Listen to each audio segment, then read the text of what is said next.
भाग 24। भीषण संशय की आग के घेरे में विजया का मन कितना दुखी और बेचैन हो उठा था, वह तब तक ठीक तरह से नहीं समझ सकी जब तक कि उसने अपने आप को निश्चित रूप से समर्पित नहीं कर दिया।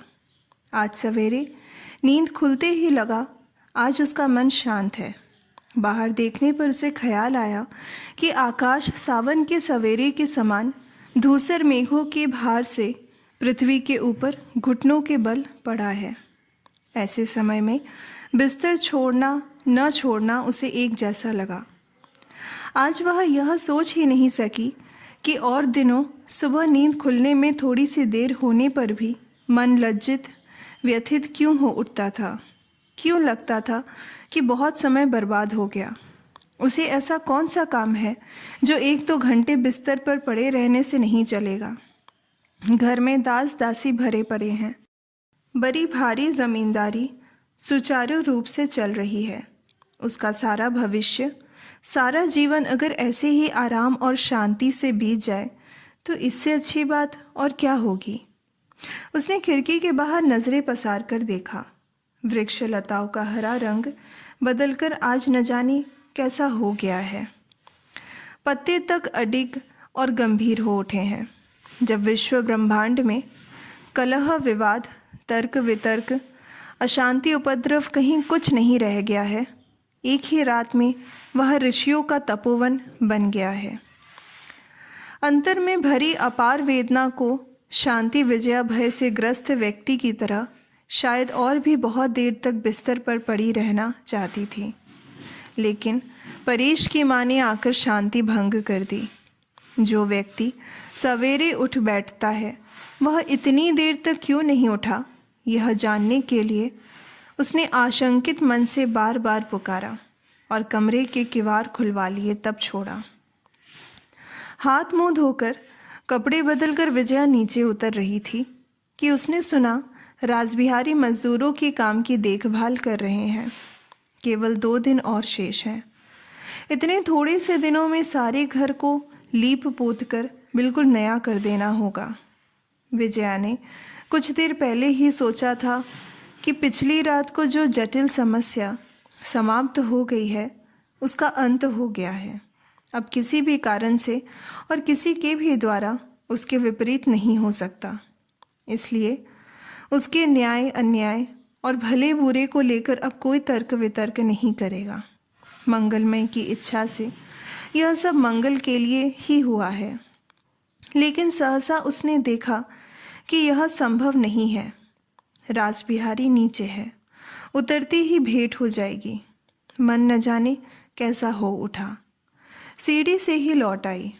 बरामदे में टहलते रहने पर भी जब समय नहीं कटा तो अपने बचपन के साथी याद आ गए। बहुत दिनों से किसी से भेंट नहीं हुई थी। चिट्ठी पत्री भी बंद है। वह पढ़ने के कमरे में आकर चिट्ठियाँ लिखने बैठ गई। मन में न जाने कितनी पीड़ा इकट्ठी हो गई थी। चिट्ठियों के द्वारा उसे मुक्त पाने का यत्न करने लगी। कितना समय बीत गया, कितने आंसू बह गए, इसका ध्यान ही नहीं रहा।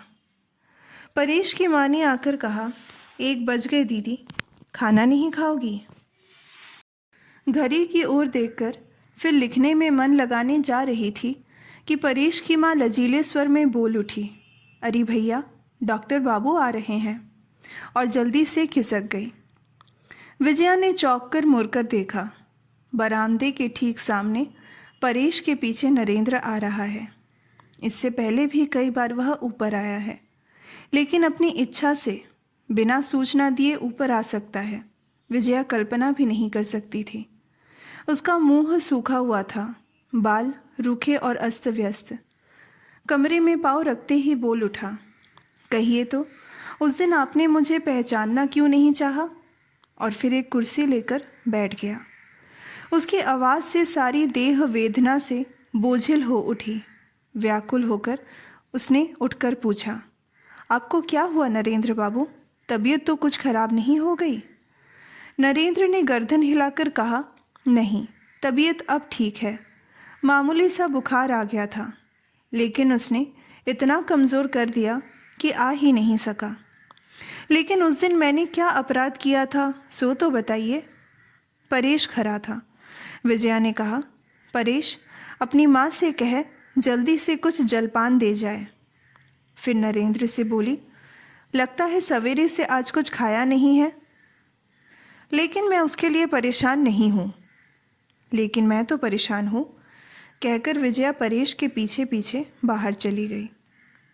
कुछ देर बाद ही जलपान के थाल पर एक कटोरा गर्म दूध लिए आ गई और थाल चुपचाप अतिथि के सामने रख दिया।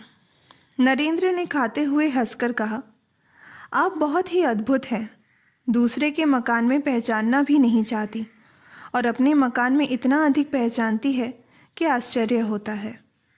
उस दिन की घटना से मैंने सोचा कि सूचना देने पर शायद आप मिलना भी चाहेंगी, इसलिए सूचना दिए बिना ही परेश के साथ आकर आपको पकड़ लिया। विजया चुप रही। पल भर चुप रहकर नरेंद्र कहने लगा, मामूली सा बुखार था, लेकिन उसने इतना निर्जीव कर डाला कि आश्चर्य में पड़ गया हूँ। आप लोगों से फिर शीघ्र भेंट होने की संभावना होती तो शायद आज भी न आता। इस रास्ते से आने में मुझे सचमुच ही बहुत कष्ट होता है। विजया पूर्ववत चुप बैठी रही। शायद वह इस बात को ठीक ढंग से समझ नहीं पाई। नरेंद्र ने दूध का कटोरा खाली करके रखते हुए कहा, आपने शायद सुना नहीं, मैंने यहाँ की नौकरी छोड़ दी है। आज इतनी जल्दी आने में यह भी एक बड़ा कारण है। फिर जेब से लाल रंग की एक चिट्ठी निकालकर बोला, आपके विवाह का निमंत्रण मुझे मिल गया है, लेकिन विवाह देखकर जाने का सौभाग्य मुझे नहीं मिलेगा। उसी दिन सुबह हमारा जहाज कराची से चल पड़ेगा। विजया डरकर बोली, कराची से? आप कहाँ जा रहे हैं? नरेंद्र ने कहा, साउथ अफ्रीका। पंजाब की ओर भी एक नौकरी मिल रही है, लेकिन जब नौकरी ही करनी है तब बड़ी देखकर ही करना ठीक समझा। मेरे लिए जैसा पंजाब वैसा ही केप कलोन। क्या कहती हैं? अब शायद हम लोगों की कभी भेंट ना होगी। अंतिम बातें शायद विजया के कानों में नहीं पड़ी। बहुत ही बेचैन होकर उसने पूछा, क्या नलिनी राजी हो गई? मैं नहीं समझ सकती कि अगर हो भी गई तो आप इतनी जल्दी कैसे जा सकेंगे? क्या उनसे आपने सब कुछ खोलकर कह दिया? इतनी दूर जाने के लिए उन्होंने सहमति कैसे दे दी? नरेंद्र मुस्कुराकर कहा, ठहरिए ठहरिए, अभी तक किसी से सारी बातें तो अवश्य नहीं की है। लेकिन बात समाप्त हो जाने का धैर्य विजया में नहीं रहा। बीच में ही आग बबूला होकर बोल उठी, यह किसी तरह नहीं हो सकता। आप लोग क्या हम लोगों को संदूक बिछौना के समान समझते हैं कि हमारी इच्छा हो या ना हो रस्सी से बांधकर गाड़ी में डाल देते ही हमें जाना ही होगा? यह किसी भी तरह नहीं होगा। उनकी सहमति से किसी प्रकार भी उन्हें इतनी दूर नहीं ले जा सकेंगे। नरेंद्र का चेहरा फीका पड़ गया। बेचैन सा कुछ पल चुप रहकर बोला, आखिर मामला क्या है, ज़रा समझाकर तो बताइए। यहाँ आने से पहले दयाल बाबू से भेंट हुई थी। वह भी सुनकर चौंक उठे थे और उन्होंने भी इसी प्रकार की कोई आपत्ति उठाई जिसे मैं समझ नहीं पाया। इतने लोगों के बीच नलिनी की ही हाँ ना पर मेरा जाना न जाना कैसे निर्भर करता है और बाधा क्यों डालेगी? मेरे लिए यह सब एक पहेली सी बन गई है। क्या बात है, मुझे खोलकर तो बताइए। विजया ने टकटकी बांधकर पल भर नरेंद्र की ओर देखने के बाद धीरे से कहा, उनके साथ क्या आपने विवाह का प्रस्ताव नहीं किया है? नरेंद्र एकदम जैसे आकाश से गिर पड़ा। उसने कहा, नहीं, किसी दिन नहीं। सहसा रक्त की आभा से विजया का सारा चेहरा रक्तभाव हो उठा, लेकिन जल्दी से अपने आप को संभाल कर बोली, नहीं किया, लेकिन करना क्या उचित नहीं था? आपकी भावनाएं तो किसी से छिपी नहीं है। नरेंद्र पल भर आश्चर्यचकित बैठा रहा, फिर बोला, मैं सोच रहा हूँ कि यह अनिष्ट किसके द्वारा हुआ। उनके अपने द्वारा तो नहीं हुआ, क्योंकि वह पहले से ही जानती थी कि यह असंभव है। लेकिन असंभव क्यों है? सो रहने दीजिए। लेकिन एक कारण तो यह है कि मैं हिंदू हूँ और वह ब्रह्मा। इसके अतिरिक्त हम लोगों की जाति भी एक नहीं है। विजया ने उदास होकर पूछा, क्या आप जाति मानते हैं? नरेंद्र ने कहा, मानता क्यों नहीं। हिंदू समाज में जाति भेद है। एक जाति वाले के साथ दूसरी जाति वाले का विवाह नहीं होता। यह क्या आप भी नहीं मानती?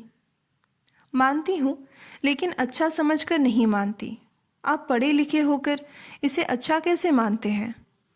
नरेंद्र हंसकर बोला, डॉक्टरों की बुद्धि कुछ मटमैली सी होती है, विशेष रूप से मेरे जैसे लोगों की, जो माइक्रोस्कोप के द्वारा जीवाणुओं जैसी तुच्छ वस्तु लेकर ही समय बिताते हैं। इसलिए इस मामले में मुझे न हो तो क्षमा ही क्यों ना कर दिया जाए। विजया ने समझा नरेंद्र ने जाति भेद के भले बुरे का प्रश्न चतुराई से टाल दिया है। रूखे मुंह से बोली, अच्छा दूसरी जाति की बात जाने दीजिए, लेकिन जहाँ जाति एक है वहाँ भी क्या केवल एक अलग धर्म मत के कारण आप विवाह को असंभव करना चाहते हैं? आप काहे के हिंदू हैं? आप तो बहिष्कृत हैं। क्या आप समझते हैं कि आपके लिए भी कोई ब्रह्म कुमारी विवाह योग्य नहीं है? इतना अहंकार आपको क्यों है? और अगर आपका सच्चा मत है तो यह बात आपने पहले ही क्यों नहीं कह दी? बोलते बोलते उसकी आंखें छलक उठी। आंसू छिपाने के लिए उसने तुरंत मुंह फिरा लिया, लेकिन नरेंद्र की नज़रों को धोखा न दे सकी। आश्चर्य में पड़कर उसने पूछा, लेकिन आप जो कह रही हैं वह तो मेरा मत नहीं है। विजया मुंह फिराए बिना रूंधे गले से बोली, निश्चय ही यही आपका सच्चा मत है। नरेंद्र ने कहा, नहीं, यदि आप मेरी परीक्षा लेती तो जान जाती कि यह मेरा सच्चा ही क्यों झूठा मत भी नहीं है। उसके सिवा नलिनी की बात को लेकर आप बेकार ही दुखी हो रही हैं। मैं जानता हूँ कि उसका मन कहाँ बंधा है, और वह यह भी जानती है कि मैं पृथ्वी के दूसरे छोर पर क्यों भाग रहा हूँ। इसलिए मेरे जाने का प्रश्न लेकर आप व्यर्थ दुखी ना हो। विजया ने बिजली की तेजी से फिरकर कहा, क्या आप समझते हैं कि उनका मत होने से ही आप जहाँ चाहे वहाँ जा सकते हैं? नरेंद्र के हृदय में यह बातें बिजली की रेखा के समान कांप उठी, लेकिन तभी उसकी नज़र टेबल पर पड़े निमंत्रण पत्र पर जा पड़ी। एक पल चुप बैठा रहा, फिर धीरे से बोला, यह ठीक है कि मैं आपकी सहमति न होने पर कुछ नहीं कर सकता, लेकिन आप तो मेरी सभी बातें जानती हैं। मेरे जीवन की साथ भी छिपी नहीं है। विदेश में यह साथ शायद कभी पूरी हो जाए, लेकिन इस देश में इतने बड़े निकम्मे दीन दरिद्र के रहने से कोई लाभ हानि नहीं होगी। मेरे जाने में बाधा मत डालिए। विजया बूझे मन से पल भर रहकर धीरे से बोली, आप दीन दरिद्र नहीं हैं, आपके पास सब कुछ है। इच्छा करते ही जाने सब वापस ले जा सकते हैं, इच्छा करते ही तो नहीं ले जा सकते। लेकिन यह मुझे याद है और हमेशा याद रहेगा कि आपने वह देना चाहा था, लेकिन देखिए, लेने का भी अधिकार होना चाहिए। वह अधिकार मुझे नहीं है। विजया ने उत्तर दिया, अधिकार क्यों नहीं है? संपत्ति मेरी नहीं, पिताजी की है। नहीं तो उस दिन उस पर दावा करने की बात आप मजाक में ही मुंह पर न ला पाते। अगर आपकी जगह मैं होती तो यहीं न रुक जाती।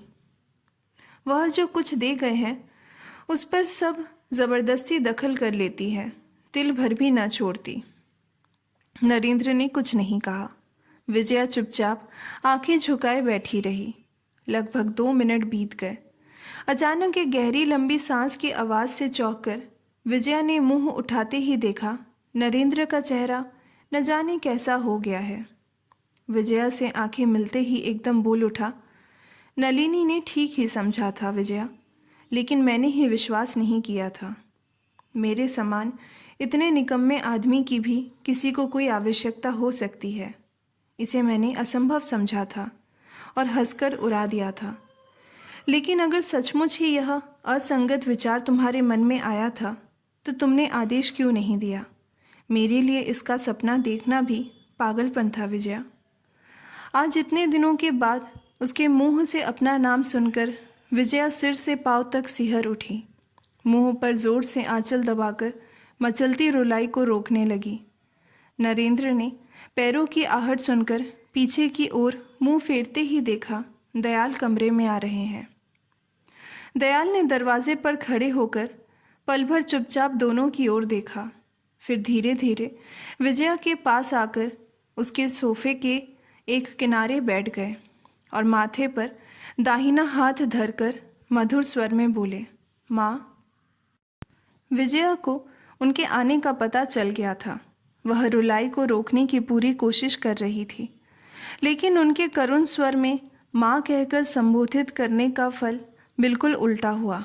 क्या पता अपने मृत पिता की याद आ जाने के कारण उसका धीरज समाप्त हो गया। वह दूसरे ही पल वृद्ध की दोनों जांघों पर औंधी होकर गिर पड़ी और उसकी गोद में मुंह छुपाकर रो पड़ी। दयाल की आंखों से आंसू झड़ पड़े।